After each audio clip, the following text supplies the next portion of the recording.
Hello, welcome to day 8 of our questions for Kirsty. And this one, a topic dear to all our hearts, opinion polling. And has the Brexit effect had an impact on Scottish attitudes, particularly taken over the long term? It's coming up with this figure of 52% in favour of independence, up from 23% back in 2012. And it's also got this other statistic about back in 2016, 44% of Scots who'd voted Remain, 44% were in favour of independence, and that's now gone up to 65% of Remainers.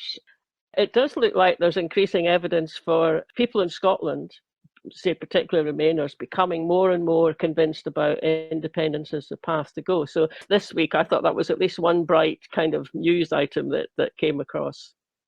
No, absolutely. I think that is a very important annual survey. Obviously, people are saying rightly it was done last autumn because it's much bigger than the normal opinion polls, but it gives you that sense of depth and breadth, and it gives you the trend over time, irrespective of what's happened in the last year. And I was looking at, this week actually, at some of the panel-based polls from this summer, and I think in July it had 51% in favour of independence. In August that went down to 49%, so that's not, neither of those are so far off that bigger social survey. What's very interesting about the August one, so the 49% for yes, they asked people, well, it was in the middle of the Tory leadership election, what if Liz Truss became Prime Minister? And then the figure went up to 52%.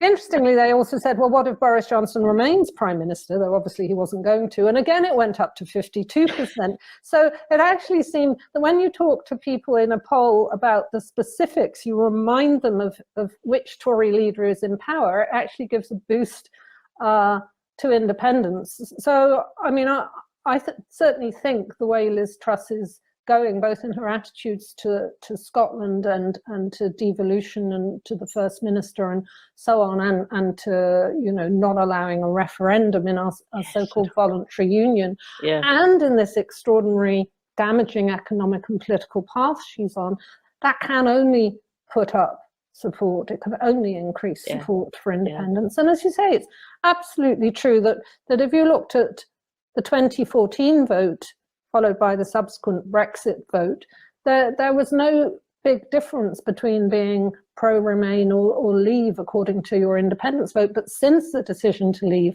then being pro-independence has been very much associated with also being Remain. And that doesn't mean I have, every respect for those people who say, no, we think an independent Scotland should join the European Economic Area. That's a perfectly valid argument to make. I don't particularly agree with it because it still gives you a border to the rest of the UK and it doesn't give you much democratic say. But the majority of those in favour of independence are also Remainers. Yes. So it does seem that what's going on in what are predominantly English politics, and actually now predominantly ERG, Conservative politics, is pushing more people over to yes. That's not a very long segment of the interview, but again, I just appreciated it. And so it's fascinating stuff. Polling always is. Join us tomorrow for the last in our series. What do you make of how the European Union is dealing with the energy crisis compared to how the UK government is dealing with it?